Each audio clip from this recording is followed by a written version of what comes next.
Good morning. Good morning. Welcome to First Parish Church in Billerica, a Unitarian Universalist welcoming congregation. Whoever you are and wherever you are on life's journey, you're welcome here this morning, and we invite you to stay after the service for coffee and conversation. My name's Brita. I'll be the worship assistant for today's service.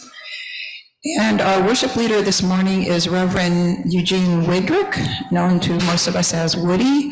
He was our minister for several years. He has such a wealth of wonderful stories and wisdom and kindness, and we're just so happy to have him with us here this morning. I'd like to just start by acknowledging that First Parish Church was built on the unceded land of the Pawtucket and Massachusetts people. We acknowledge the connection that they have continued to maintain with the land here in this place that we call Billerica. And we recognize the hardships they have endured and commit ourselves to caring for the land and fostering good relationships with our Indigenous neighbors. A bit of trivia that probably a lot of you don't know is that since the 1400s, when the Protestant Reformation took place, one of the reformations that took place was in Transylvania, which is now part of Romania, where Dracula, the story of Dracula is in Transylvania. But there was a Unitarian church formed in Transylvania, and we had a king, King John Sigismund, who was a Unitarian king of Transylvania, killed in a road accident, but we sort of miss him. But anyhow, for 500 years, there's been a church in Transylvania. Survived Nazism, it survived communism, it still flourishes. And these words are from a traditional Transylvanian blessing. Where there is faith, there is love. Where there is love, there is peace. Where there is peace, there is blessing. Where there is blessing, there is God. Where there is God is all we need.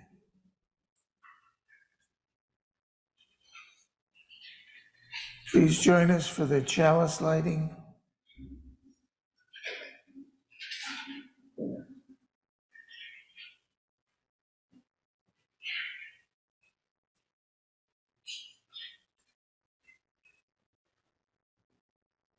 Please join with me. Life is a gift for which we are grateful. We gather together in community to celebrate the glories and mysteries of this great gift. Let us join together in the affirmation of faith. Love is the doctrine of this church. The quest of truth is its sacrament, and service is its prayer. To dwell together in peace, to seek knowledge and freedom, to serve humanity in fellowship, to the end that all souls shall grow into harmony with the divine. Thus do we covenant with each other and with God. And our hymn is number 241, In the Bleak Midwinter.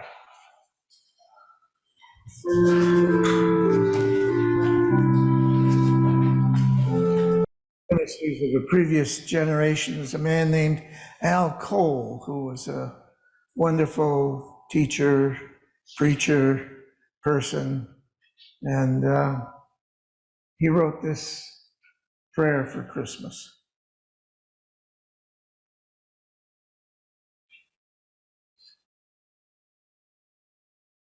Into the bright circle of light and life, which is the Christmas season, we have come this morning. Out of the routine ways of living, the drab little ruts of habit, we have come to warm our hearts and minds again at the cradle of a child. May some of the beauty, mystery, promise of this lovely old story all like silver rain upon our broken dreams, the hates and fears of people. Once again, may we pause, look up, look out into the far distance, and hear that old, old music, the music of hope, the music of love, the music of community, the music of peace.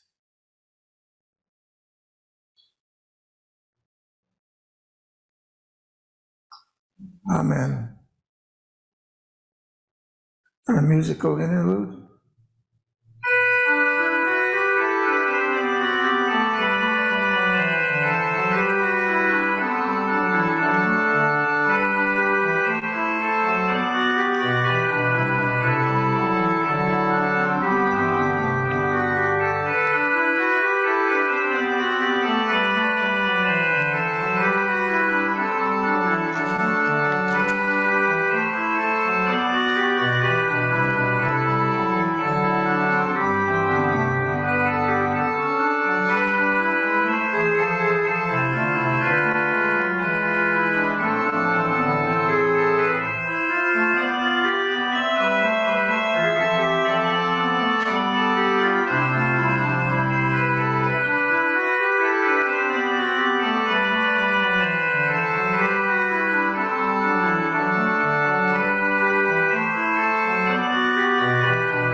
Our hymn is number 228, Once in Royal David City.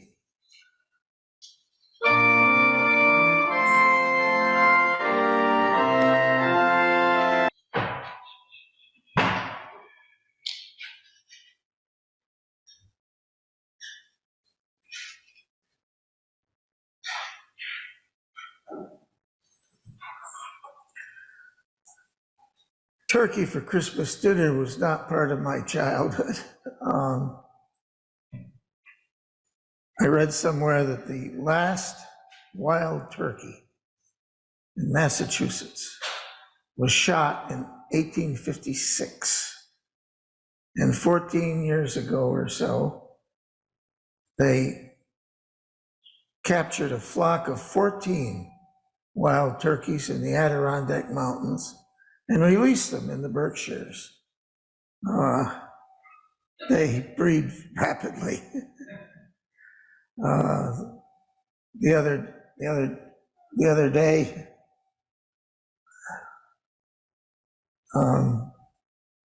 I was driving down the road and traffic was stopped, dead stop. And I looked to see what, an accident? No, it was 8 turkeys wandering very slowly across the road. And while I was sitting there counting them, I happened to look over to the side and counted 10 more turkeys in somebody's yard. So they've done a good job of coming back. But we never plucked one. I never plucked the turkey. We plucked chickens, which is quite a job. Evelyn Underhill was a British author of 39 books. You gotta be kidding, 39 books. Some poetry and a great many letters. She was a mystic, greatly influenced by the Roman Catholic Church, which she drew on heavily but never joined. Lived from 1875 to 1941, had no children. Her husband wasn't really interested in her religious life, but the two of them had a great time yachting. Apparently, her husband had money because they had yachts. And she traveled all over Great Britain and Europe and other places on yachts. Her husband was Herbert Stewart Moore and had a career in law and not really interested in her career in religion, but the two of them got along fine. She wrote, taught, gave radio talks, used her family name Underhill rather than her married name Moore, and highly respected as a religious writer. In one of her writings, she tells us that insight, inspiration, truth can come to us like a flash of light. And like a flash of light, it fades. But our memories recall. Our memories recall what we saw, recall that inspiration, that truth, that light, after the brilliance is faded. In one of her radio talks, she used that wonderful story of Hans Christian Andersen about the emperor that had no clothes. You remember this? I mean, we don't do fairy tales like we used to anymore, but this is one of those wonderful fairy tales about these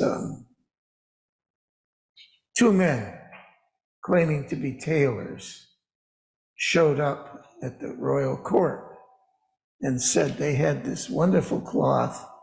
They'd like to make a suit of clothes for the emperor, if he would allow. Well, show me what you've got. So they reached down and spread out their arms and said, see this cloth? This cloth is so beautiful and so perfect that only the wise, the competent, and clever people can see it. Isn't it beautiful? Well, the emperor, not wanting to admit that he was neither wise nor competent nor clever, said, yes, lovely. And you can make me a suit of clothes out of that? And the two swindlers said, indeed, your majesty, indeed we can. And they got out their tape measures and they measured him, and they sat on the floor with big scissors cutting away, and needles, no thread. They said the thread was too beautiful to be seen, sewing away and fitting it on the emperor. And finally got it all done, and all the courtiers stood around and saying, oh yes, that's beautiful. Not one of them wished to admit that they were not clever, nor wise, nor competent. So they had to see the cloth. Everybody had to see the cloth. So to show off this wonderful new outfit, the emperor announced that he was going to get dressed and he was going to parade down the street. He had a little band that would march ahead of him, and he would parade down the street in his new clothes.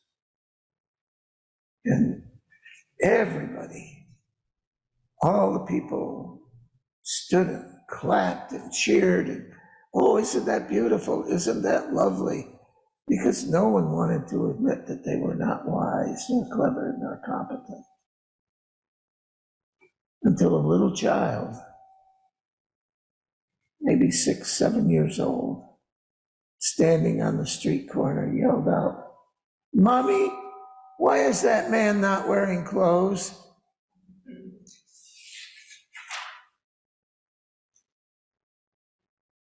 And that finished the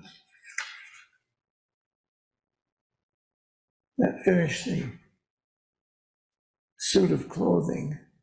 Hans Christian Andersen's story ends according to the king ordering his courtiers to pick up his train, which they pretended to do, and he marched down the street naked.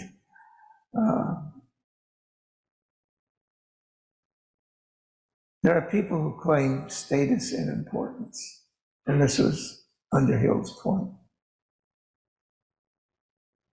but are naked in that they don't live up to their claims. Naked in that they really aren't what they claim to be, but they have status. We have public figures who have status, wealth, and power, but are naked, but are empty. They're empty suits of clothing. I don't really follow this stuff, but Twitter, is it? Somebody bought Twitter for billions of dollars, and the thing is falling apart. Well, I mean, if I had $1 billion to invest, at least I'd try to know what I was investing in. But, you know, you can do this if you have enough status, if you have enough money. You can be a suit of clothing with nothing inside it.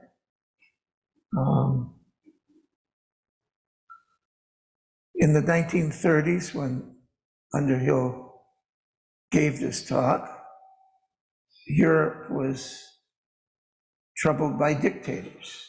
Hitler, Mussolini, Franco in Spain, Mussolini in Italy, Hitler in Germany, and in the Baltic countries, the little countries, there were several dictatorships.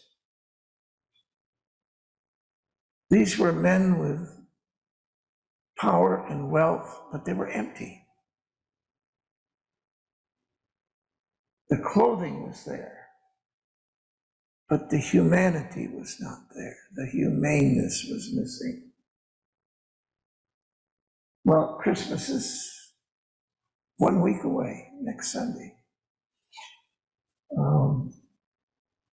We are flooded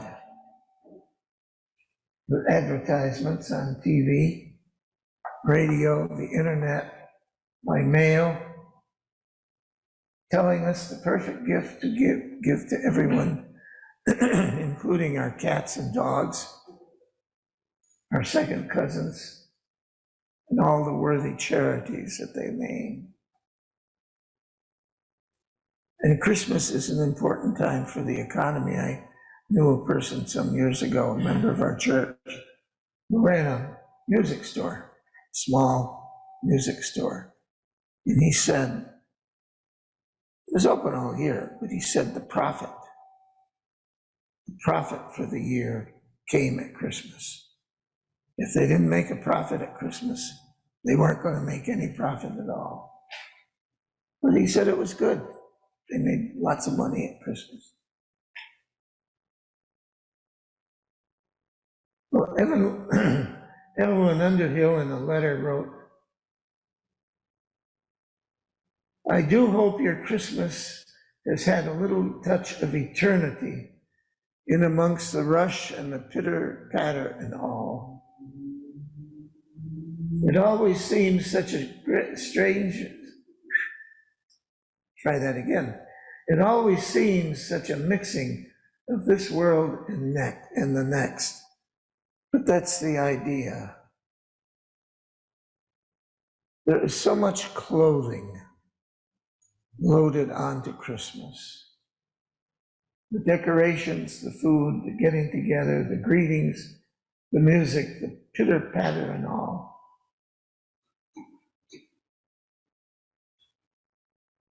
But under all of that, under all that activity, under all that wrapping, under all that carrying on,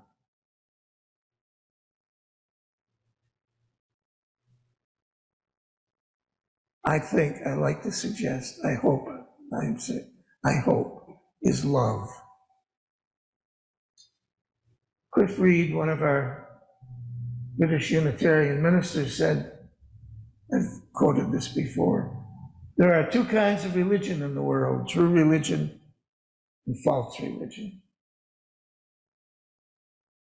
Religion with love at its heart is true. Religion with love at its heart is true.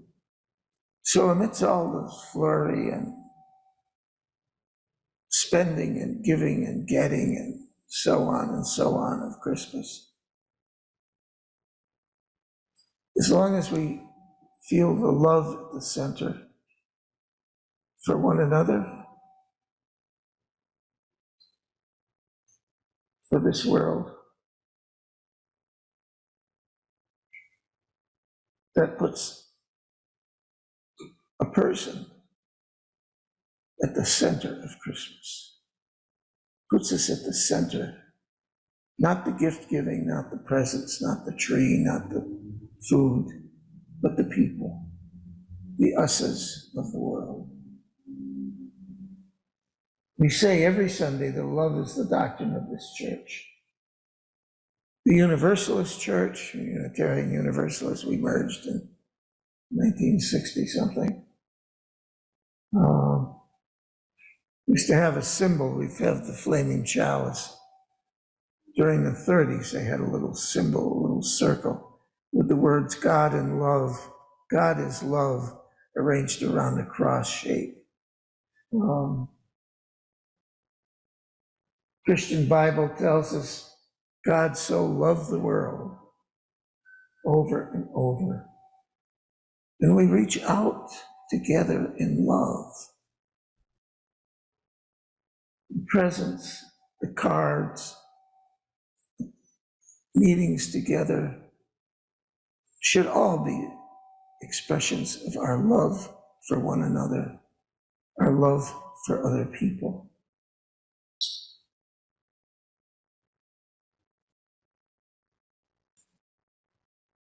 Evelyn Underhill, I'll go back to that text, to that idea, that inspiration comes like a flash of light, and like a flash of light it fades. But we remember that flash of light, and it is clear, and we can celebrate it.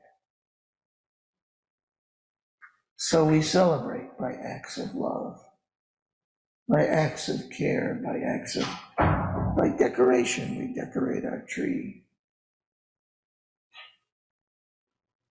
There's a lot of fuss these days about what love is.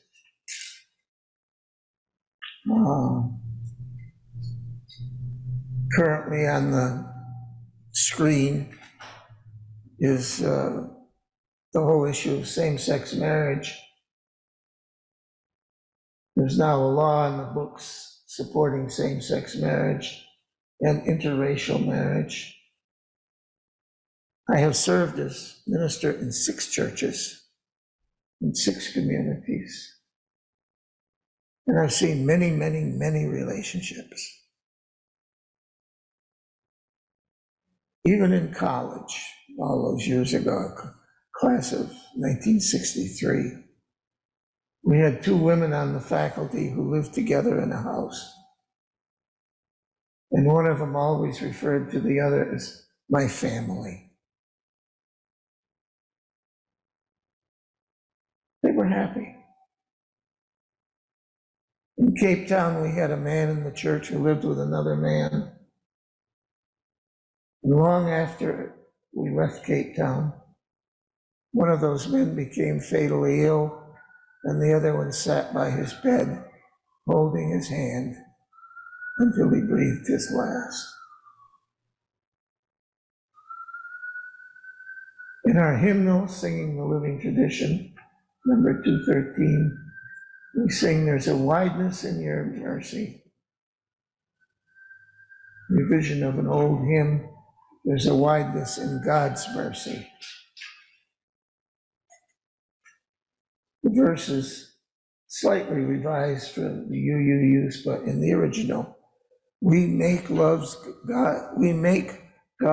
love too narrow by false limits, all our own.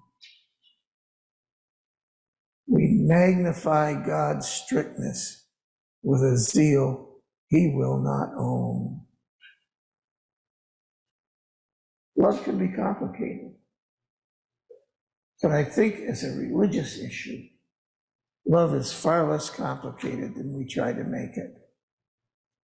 I think of the Hippocratic Oath, traditional oath of physicians, based on Hippocrates, a great physician considered the founder of modern medical practice. A version of that oath written in the 70s starts with the words, "First, do no harm." First, do nothing that would hurt other people. Isn't that what we should apply to loving? First, do no harm. If we love someone, if we care for someone, if we care for anyone, we don't want to hurt them. When we are exploiting others, we are the emperor's clothes with no person. We've lost our humanity.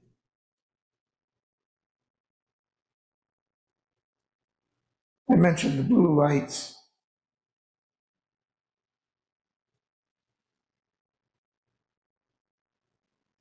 We had a blue Christmas tree when I was young, as I said.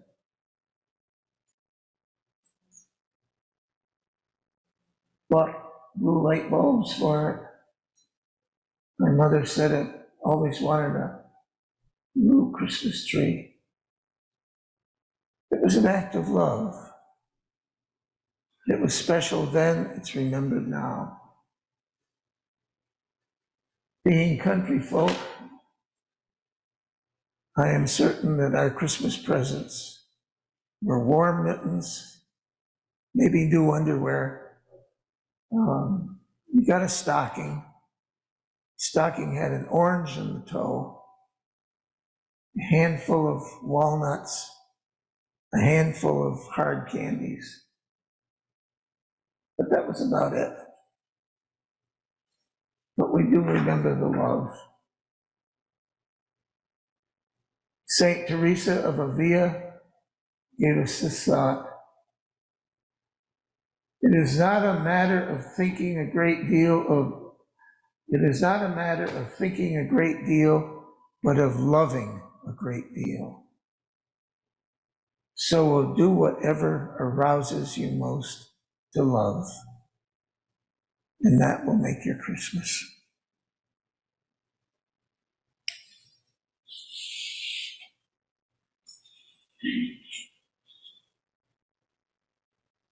Church is supported by kind offerings given by people. And you can click to donate on your website if you're watching us on your computer. And it's time for the offertory.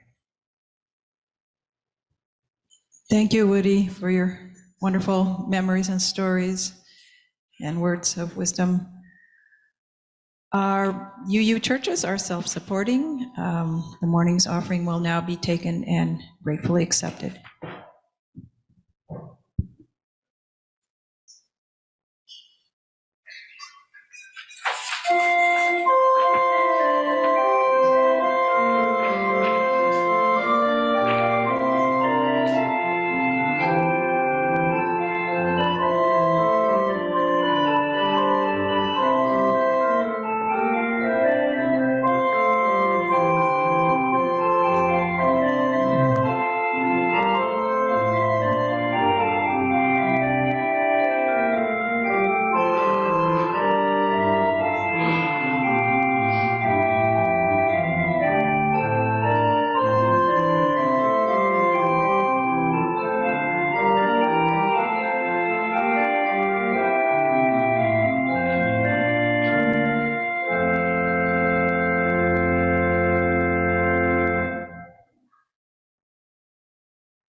And our doxology.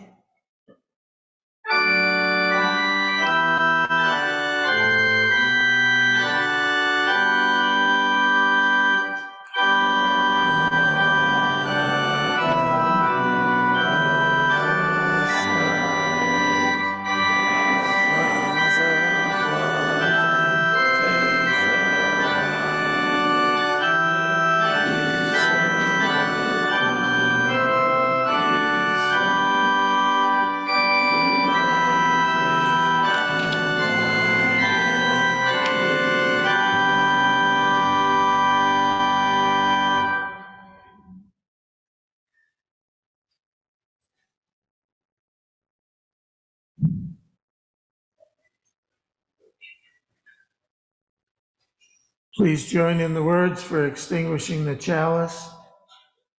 We extinguish this flame, but not the light of truth, the warmth of community, or the fire of commitment.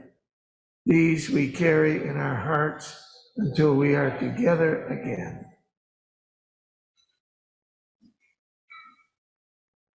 Our closing hymn is number 231, Angels We Have Heard on High.